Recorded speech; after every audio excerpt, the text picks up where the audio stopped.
Welcome! Thank you so much for joining me on the Socially Delightful podcast. I'm Jewel, human connection enthusiast and your host, and this show is all about delighting in yourself, delighting in socializing and in others, and creating truly supportive, delightful friendships and relationships, even in our modern world with our modern stress. In this podcast, we have fun creating a new culture of living in social delight. Now let's dive into how we're going to do that today. Hello, and welcome back to the Socially Delightful podcast. I am delighted to have you here, and today we're going to be talking about how to adore yourself. And for those of you watching, you will see something completely adorable. It's my cat, Pudge. She is 17. Pudge, do you have anything that you want to say to the people? Wow, profound. Pudge would not leave me alone before recording. She needed some attention, some adoring, and so I thought it worked perfectly because what I'm going to talk to you all about today is how you can really adore yourself, which Pudge, maybe you'll have to listen for when the podcast episode comes out because you don't need attention all the time. She's really old, okay? She's 17. Look at her. Look how little. She's like a kitten. All right, I'm going to go put Pudge back, wash my hands because that's how severely allergic I am. All right, so hopefully I don't sneeze like 20 times during this episode because I am incredibly allergic to the creature I love the most. Don't all cry for me at once. But I'm so excited to talk to y'all about how to adore yourself. I remember the first time I really noticed this craving and could clearly articulate what was going on with me. I had just gone through a breakup and I was just like, oh my gosh, I just really want to feel adored. And I learned through this experience that you definitely do not need somebody else, no man, no group of people, to make you feel adored, to really adore yourself. This is something that even before that painful breakup where I was really able to articulate this and put it into words, this is something that I really felt a lot growing up. I wanted to feel adored by other people because then I thought that it meant that I was worthy, that it meant I was enough, that people valued me. I wanted to feel valued. And I think in our society in general, when we think about being adored, especially as women, like, oh, that girl, we adore her. She's adorable. When we think about that word specifically, adore, it's just like, right, soft and docile and all of the things that society wants us to be. So I do think that deserves some light and some awareness because what we're going to be talking about today is how to adore yourself, how to give yourself warm and fuzzy feelings and appreciate yourself, how to admire yourself. And none of that has to deal with being docile, soft, and quiet and likable by other people. Your value is not a group decision. I also know that so many of you want to feel more connected to other people. You want to enjoy socializing more. You want to meaningfully connect and have like a group of friends where you really feel loved and supported. I know how important this is firsthand. And so today, the topics that we are going to talk about are really going to help you expand your capacity to delight in who the heck you are when it comes to social settings, when it comes to you in your house alone, dancing around. These exercises are going to increase your capacity to feel connected to yourself and to others and just feel so damn good. So I'm so excited to get into it today. Let's start off. So I was just curious about what ChatGPT had to say about this. I don't know. I was just curious. Like, I have never heard this question be answered. How do you admire and adore yourself? And so I was like, what does ChatGPT have to say about it? And I was actually kind of surprised because ChatGPT says appreciating and adoring yourself involves cultivating a deep sense of self-compassion, understanding, and acceptance. Does this sound familiar, anyone? Especially my clients? If you're not like, which we have a whole module in the program about how to appreciate, admire, and adore yourself with exercises and things you can do. It's so fun in my one-on-one container. But does this sound familiar, anybody? It comes from a deep sense of self-compassion, understanding, and acceptance. It comes from, right, this self-esteem. So, all right, ChatGPT, not too bad. Well done. Because although society might say we need to be adorable and soft and docile, I think it's also, if we just throw that away, it's just appreciating, no matter what qualities about yourself you're appreciating and adoring yourself just feels warm and fuzzy and soft and nurturing and accepting and understanding, right? So good. Well done. Now, ChatGPT also said you have to practice self-compassion, treat yourself with the same kindness and understanding that you would offer to a friend, that you need to celebrate your wins, that you need to engage in positive self-talk, speaking to yourself with love and encouragement, which, by the way, engaging in positive self-talk,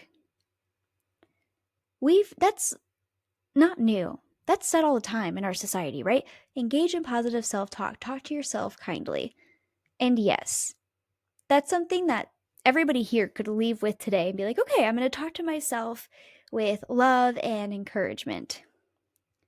I think if you are at a place, though, where you are not speaking kindly to yourself, that's a big jump for a lot of people. And so that's where that self-compassion and understanding yourself and accepting yourself and knowing how to do that, which is what we do in the program. That is the foundation of everything that I do with my people, is to really help build their support system within themselves, their self-esteem, to have this compassion, be understanding with why they are talking negatively to themselves in the first place. What is their brain getting out of doing that? That right there really interrupts the habit, and then we can really dive into positive self-talk. But also, to give ChatGPT some credit, it said self-compassion. It also mentions taking care of your well-being, setting boundaries, reflecting on your values, engaging in self-reflection, surround yourself with positivity, practice gratitude, forgive yourself. And that's where ChatGPT really started to lose me. Because although those things might have you appreciate yourself or maybe adore yourself in some ways, how do I really drum up the feeling in my body of admiring, of appreciating, of adoring myself? Well, don't worry about it. We're going to dive into it, my friend.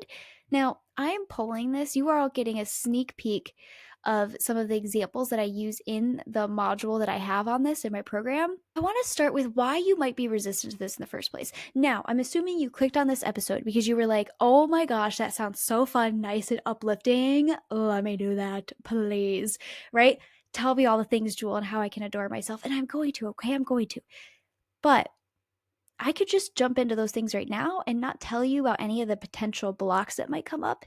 And if I don't warn you about any of the blocks that might come up as you are trying to apply this, you might not actually absorb and be able to cultivate those warm, fuzzy, soft, nurturing feelings for yourself. All right?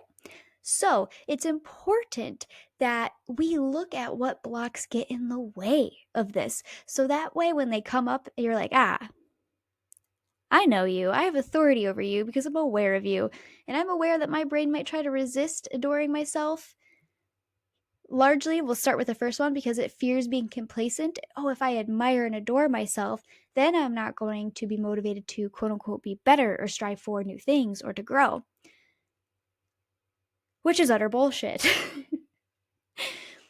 Now, if you didn't listen to my podcast episode with Amber, the confident eater, where we talked about eating habits, we talked about why people binge eat, you'll remember we talked about a fast and heavy cycle that we go through with emotions. And we go through this like we have a really fast emotion, like overwhelm, anxiety, even like I gotta be perfect, like an urge in that way, some urgency. And then we keep striving and striving, and our body and our brain eventually like kaput. Okay, and then we go to really heavy emotions, or maybe we feel shame or defeated or apathetic or inadequacy or insecure. And then if we hang out there for too long, then we start to feel that urgency and that anxiety and that overwhelm really start to build again. And then we're back in the fast emotions, and we cycle that way. This is why I might be complacent is such bullshit. Because when you appreciate, admire, and adore yourself, when you believe in yourself, when you see yourself as capable, as worthy, as valued, as enough, whatever you want to insert, you're more likely to strive for things. You're more likely to be like, well, I can do this, so I can do this.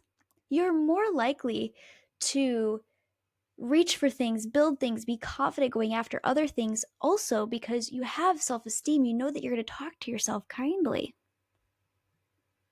ChatGPT was right about that. We just need self-compassion as well for the negative parts in order to switch our self-talk. But anyway, right? So I want you to understand these blocks of, oh, I might fear being complacent, and so I might not want to admire and adore myself. And we just want you to be aware of that first and foremost, because if you're aware that complacency fear might come up and why, and you're aware of what I just said about the fast and heavy emotions and how it doesn't actually help you create what you want, right? Because if you're like, nope, I gotta be better, I can't accept myself, and you're in the fast emotions, you're just gonna end up feeling like shit and pause on your goals, right? In the episode with Amber, we talked about how it was, calorie counting, restrict, be perfect, have to be thin, then binge eat, right? So you're not going to be complacent by accepting yourself, appreciating yourself, adoring yourself. And now that you are aware of this block, you can interrupt it if it happens in your own life. You can have authority over it. Awareness is authority. And so for a lot of us, we're not fully aware of what our brain is doing and why, and so we don't have authority over it, which is also just why I love working with clients on high-functioning social anxiety and social perfectionism, because it's something that they kind of understand, but once you really understand what your brain is doing and why, oh my goodness, you have so much authority. Anyway, that was kind of jumbled, so to make it really simple, let's talk about what might get in your way of adoring yourself, and then we're going to talk about how to really cultivate that in your body. So again, you might block yourself from adoring or appreciating or admiring yourself because fear of being complacent. You might also be fearful of being out of touch, of missing, quote unquote, what is wrong with you. So if I adore myself as I am, as this imperfect human, if I admire myself as this person that has areas that they need to grow, then I'm gonna, quote unquote, miss what is wrong with me. Then I'm not gonna see it. Not the case, my friends. We also fear adoring ourselves or are resistant to adoring ourselves because we don't want to be wrong about ourselves. We don't want to find something admirable or adoring and then be wrong and that thing is not admirable, we should not adore it. Which, who decides? Who decides if we're wrong about that or not? For a lot of us, especially those of us that are empathetic and sensitive and caring people that want to uplift others and impact others with our light, we also might resist this because we don't want to become arrogant. This is not going to be the case, my friends. By you, and we'll talk about this more later on, but by you adoring yourself, you can actually lift up others more too. And we'll get to that later. Stay tuned. And then lastly, we might fear adoring ourselves because we don't think we have the approval from others, the achievements, the weight loss, whatever it may be, yet. We don't think we have the quote unquote worthy quality to adore ourselves yet. We aren't loud enough in groups. We don't talk enough in group settings, so we can't adore ourselves yet. For me, having dermatillomania, which is a skin picking thing, so fun. Look at my skin. I'm very proud of myself right now. Anyway, for me, it was, I can't adore myself until I stop picking at my skin.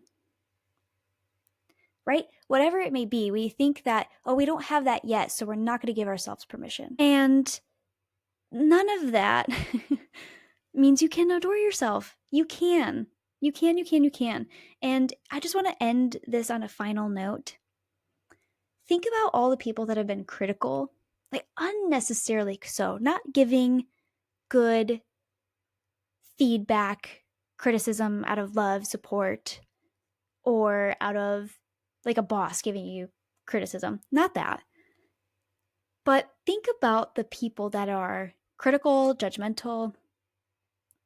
There's a reason why people say they are probably miserable with themselves. Right? Those people are hard on themselves. They're judgmental of themselves. They're critical of themselves. So they're judgmental with others. They're critical of others. So stay with me. If you adore yourself and bring up that feeling in your body, if you admire yourself, if you appreciate yourself, are you going to appreciate, admire, and adore other people? Fuck yeah, you are. It's almost like putting on glasses. And I want you to think about it this way. If you're putting on judgmental glasses, even if you are walking by a mirror, you're still judging that person in the mirror. And you're judging everybody else that's around. If you put on adoring glasses and you walk by a mirror, damn boo, you're adorable. Same with other people in the room. All right. So I want to give you some examples of this because our brain processes things in stories. Let's say, for like a judging example, there's you. You are the neutral circumstance, just you. And let's say you think, I'm so stupid. And then you feel shame. And then from this shame, maybe you beat yourself up. You think about all the things you did wrong. You compare yourself to other people and you're like, oh my gosh, these people are better. And you notice all the wrongness in other people and you're like, yep, and these people aren't better and I'm going to judge these people. What does that end up creating for you? It doesn't help you feel any less stupid. And it actually just helps you notice that, or helps you notice. Not the way I wanted to phrase that. It has you wearing the glasses of, and everybody else is stupid too. Right? There's only some worthy people over here that aren't stupid. But let me judge all these people too. Right? Judging goes both ways, adoring goes both ways, and adoring yourself doesn't take away any adoration of others. Yeah. This is all spelled out in the module that I have for my clients. I know I already said that, but I'm like literally pulling straight from the module right now to really bless y'all. And I'm like, damn, I articulated this so well. I'm literally appreciating and admiring myself right now. So that's fun. But anyway, then let's say, like in an adoring situation, there's you. And let's say you think, I'm freaking adorable. And I love that about me. I love this about me. And oh my gosh, that was cute of me. This is something I think often as somebody that works from home. I really do think often, girl, that was cute of you. And notice that none of this is thinking, oh, I'm better than you. Nay, no. Absolutely not. None of it is, I'm better than you. Which, side quest here, that thought of I'm better than you is really fragile.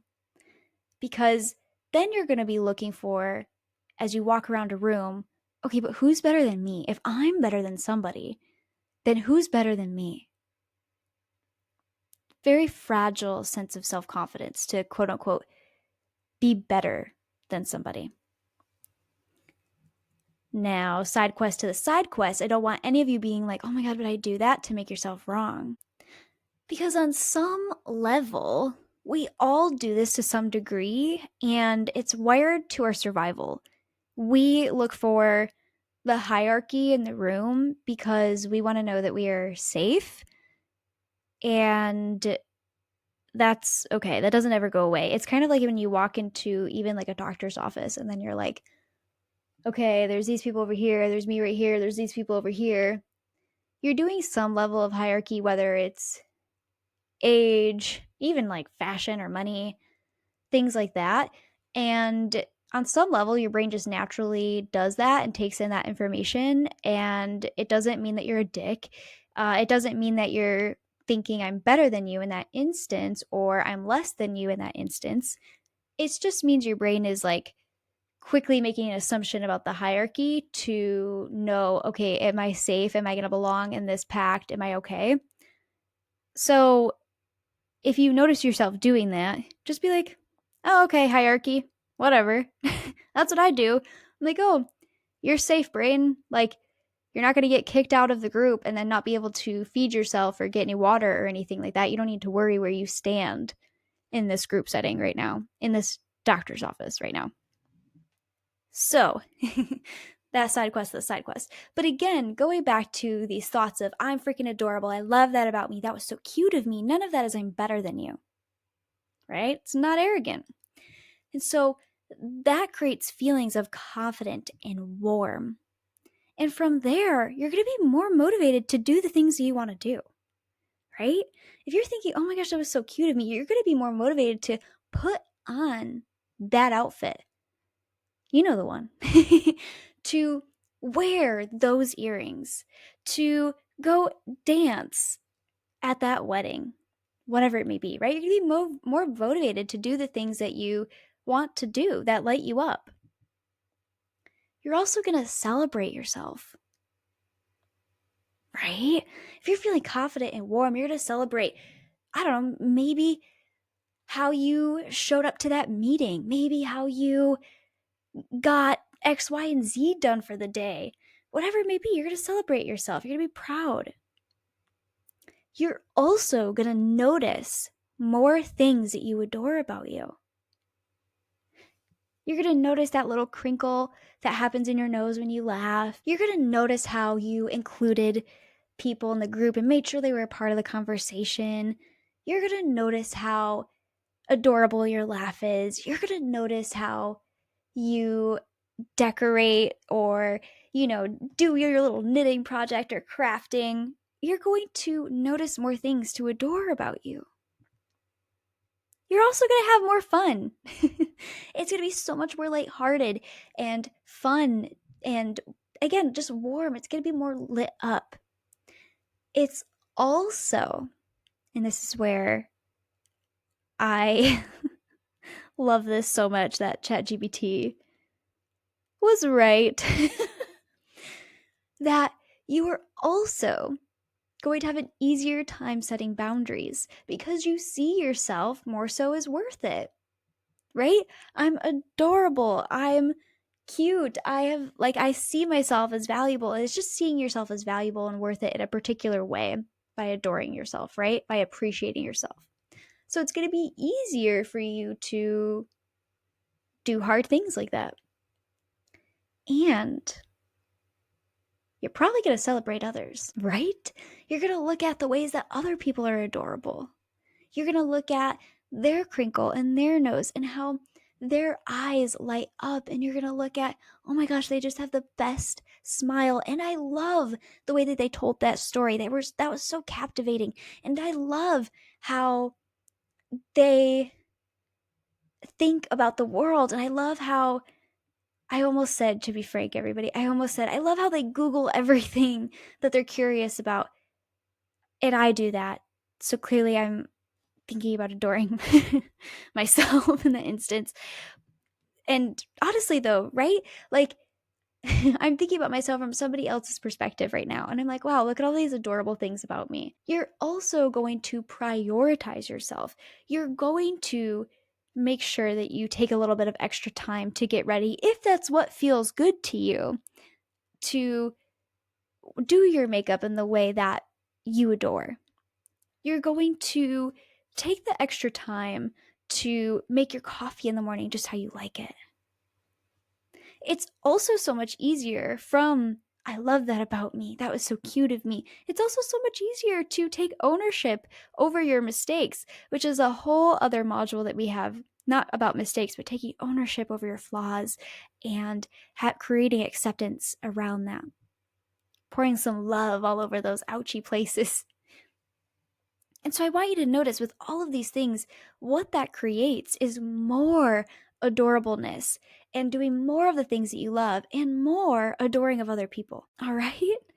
So my goal for y'all listening to this episode is I want to help you be more full of you and not in the way that we think, not in the arrogant or whatever we want to label it. I want you to be full of you and what lights you up and what you appreciate, and adoring yourself in the body that you have right now, and adoring how you show up to social situations, whether that is bringing careful consideration as you are thinking about the things that people are saying, and a softness or an introspection, or if you are bringing a joke, or if you are bringing a big contagious laugh or affirming other people. I want you to be so full of yourself that it radiates out of you and shines in the way that you do your morning routine, because it's for you, and the way that you decorate your home. All right? Because when you appreciate, admire, and adore yourself, you enjoy yourself so much more. And you also give people permission to do the same. This is what it means to light up their lives. All right? All right, I want you to think about it this way, y'all. We all have like an energy that we bring to our relationships. I have an energy that I'm bringing to this particular episode, right? We all have an energy, a mood, a way of being in the world. And in my opinion, our energy, whether it's adoring or not, is what can make you a good friend, right? When I have a friend be vulnerable with me and tell me about a moment that they had with their partner, and they share that with me, I'm really glad. I feel really connected to them. They're being a good friend by, letting me in on their world. If I have a friend celebrating something and I get to celebrate that with her and share that with her, right? It's the sharing of our energy and what's going on in our lives and who we are. That is part of being a good friend. That's what I mean by this. Showing up and just being ourselves and sharing ourselves with other people is also what makes us a good friend. That is valuable. And I actually want to give y'all a really clear example of this. I have a friend who was telling me about her business ideas and what was going on for her. And that, her sharing that with me and her being in the energy of it, at sometimes being like really excited and passionate, and her being like, yeah, I don't know. I have some doubt about this. Let's see how this works. Her sharing that energy that she had about her business ideas with me on all ends of the spectrum was so valuable to me. I felt so inspired, so much closer to her. I felt, again, I had like a me too thought. We're like, oh my gosh, me too. I have some doubts about if this thing is going to work or if this thing's going to work. Her sharing with me, sharing her energy, her heart was valuable to me. So sharing about you and being you is also what makes you a valuable friend. So what would it be like if you just appreciated that energy, adored that energy? What might that do for you? I don't know. All my clients are like, it feels fucking amazing. Right? What might that do for you? And so I just want you to know, again, we're going to get into some of the warm and fuzzy feelings, but it is safe for you to appreciate, admire, and adore yourself right now. And there are an infinite things. There is an infinite number of things to appreciate and admire and adore about you right now. Right now. It doesn't matter if you are at your weight loss goal, if you have hit that business milestone. It doesn't matter where you're at in your career. It doesn't matter if you're married or not. None of it. There are things to adore about you right now. And for me, right, with my skin, right, my thing of, my insecurity, if you will, is on my face. I was walking around with it. There are still things to adore about me, even when I had my dermatillomania be really bad. And I'll tell you that that's true because I felt damn good about myself when I was dating before I got into my relationship with my partner. I felt damn good about myself. My skin was crazy, scarred, spotty. There were so many things I could adore. Again, does that mean I have to love the spots on my skin? No, that is not what I'm saying. We're not going to toxic positivity here. Do not yoga stretch over that way. But hopefully you get my point. And so to go back to, if sharing your energy, sharing you with your people makes you a good friend, is a part of you being a really good friend, of being valuable to other people's lives just by being yourself. And what if you appreciated that energy? I want you to think of how much more you would share with other people about your joy, about the hard things. How much more would you celebrate others? How much more would you hold others in their safety, right? Be a safe space for them, is what I mean. How much more would you be able to support? Because I'll tell you another thing too. Doing this, admiring and adoring yourself, also is going to light you up and it's going to energize you. I don't know if you can tell, but I'm pumped just thinking about it in this episode. It's going to light you up. It's going to have you feeling damn good. So if you appreciated the energy that you already have, the way that you're showing up into your relationships, you're also going to get your cup filled. And then what? Then we have a wonderful cycle of I appreciate myself, I adore myself, I feel good, I share it with others, I feel more connected with others, I believe in myself more. Then we're just reaching and reaching and being able to do more to be able to recover from things faster, whether that's stress or social anxiety, because our cup is more filled. All right. So in the program, we have an exercise that really helps clients discover their essence and really make adoring something that they do. If we really go into like, okay, who are you? Because a lot of times, so many of us, right, we've tried to be perfect for so many people that we don't actually really know what we like and who we are. And that's, a little bit of a barrier when it comes to adoring yourself.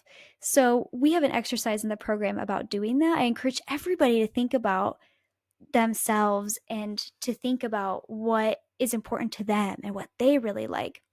And if you're interested in doing that work, it's so fun. I really encourage you to do this work and, also everything about how to create acceptance and become a super connector. You can find that in the program. But now for like the magic sauce, because you're like, okay, I'm really hyped. How do I really step into this energy? I feel like I hoodwinked y'all a little bit. You just look for adoring thoughts about yourself. I know. It's a little underwhelming, but you're going to tell me right now that after listening to this for over 30 minutes that you're not fucking pumped? That you're not like, oh, yes, like there's things to adore about myself. If you're not, that's okay. But But you are, right? You think adoring thoughts about yourself. Look for ways to adore you. In one exercise to do this that's really simple, that I want to give everybody today, is to think about, what might I adore about myself if I met me? This is exactly why earlier I thought of me Googling everything I'm curious about, because I was literally thinking about, okay, if somebody met me, what might they adore about me? Now, this is how we cultivate the feeling. And when you are noticing and you're thinking these adoring thoughts about yourself, these admiring thoughts about yourself, you're looking at, okay, if I met me, and not what would I think about me? How would I judge myself? No, no, no. What would I adore about myself? What would I admire about me? And if your brain's a little resistant at first, that's okay. We're all starting at different starting points. But really taking that work, and once you notice, I want you to notice the feelings that are in your body. The warmth. I feel like I have a spring in my step talking to y'all about it. Maybe there's a bounce to you. Maybe you feel a light. Maybe there's a certain color. Maybe you notice that your shoulders are back and you're standing taller. Whatever it is, notice those sensations. And then keep doing these exercises. Right? Do it every so often, whenever feels good. You could do it once a week. And I'm not trying to give you something to chore and think about. Like, you just even being aware and listening to this podcast right now, you can do this anytime you're going for a drive or anytime you're on the subway.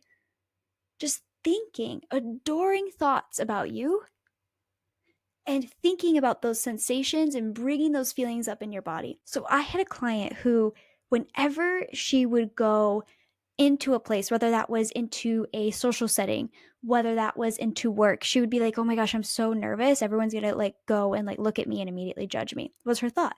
And so she'd procrastinate. She'd hang out in her car, right? Sometimes she just wouldn't even go to events. And so we did this exercise where, one, we worked through, okay, what is your brain getting out of that? There's certain things about the brain that I love to teach my clients because it really empowers them, but I also tailor it to them, or else I would share right here. I tailor, okay, here's what we know about the brain. Here's how it's like showing up for you, right? And the client and I collaborate on that. So fun. So we looked at, okay, here's what your brain's doing to get out of that. Here's the way that it's trying to serve you, trying to protect you. And we regulate that a bit. We calm that down. And then we do this exercise where we bring up the emotion in the body, and then we start to pair it with walking through the door.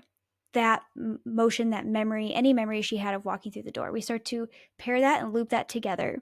It's so fun. So we did this as she was going to a Galentine's Day party. And then the next time I saw her, I was like, how did the Galentine's Day party go? And she goes, oh my gosh, Jewel, I literally didn't think about it one time until you brought it up in this moment just now. I completely just walked in and didn't even think about it. Right? And it was so neutral and calm and peaceful for her that she didn't even freaking notice. And this was something she was so anxious and nervous about. Right? Because emotional states become neural traits. And knowing how to pair and loop those together can be really helpful. And I just want y'all to know that that exercise exists. But when you do this and you're in the car and just randomly when you think about this exercise, you think about this episode and you think about adoring and appreciating yourself, you're thinking about those thoughts. Notice the feelings that come up. For me, a thought that really worked and that I really loved was I thought about, if I were to date me, what would I think is absolutely adorable? And to bring up those sensations, that's going to help you make this more of a habit. Every time you do this, it's going to be easier. It's going to expand. It's going to be more intense. And if you want to make this more of a habit, you want to make sure that you do this and you learn about your brain and you apply the rest of the science, the rest of this work to your life in a way that is tailored and individualized to you. for 6 months straight. I mean, basically guaranteed. Now, I know I've mentioned it so much already in this episode, but come have a consult with me. Come work with me. If we will on the consult see if that's a great fit for you, because it's not always. And I do sometimes point clients to other resources depending on where they're at, but no matter what in the consult, I'm going to help you understand yourself better, and I'm going to give you a direction, whether that's working with me, whether that is having somebody else support you or a different modality, different practitioner. We got you, okay? And I know I've mentioned it so many times during this episode, but it's really truly because applying this, it changes so much of the way you walk through the world. And it's my favorite thing to offer. So yes, I want you to learn about in this episode and practice these things I'm talking to you about, but I also just know the best way I can serve you. And that is through me helping you apply this to you in your own life. That's just the truth. But anyways, go out there, adore yourself, appreciate yourself, and let me know how it is for you. I want to see you in your adoration and your admiration and your appreciation of you. So if you want to give me the opportunity to do that, tell me your stories and what this meant to you. If you want to come hang out and do this work, you know where to find me. And I will see y'all in the next episode. Thanks for joining me on the Socially Delightful podcast. I'm Jewel, and I'm truly so grateful that you came and hung out with me today. If this podcast meant something to you, it would mean so much to me if you left me a review so that way I could keep making content that you love. And if you really want to make my whole day, share this podcast to your Instagram story and tag me at Connection with Jewel so I can shout you out. Or send me a message and let me know what resonated with you or what you want to hear next. And I'll see you at the next episode.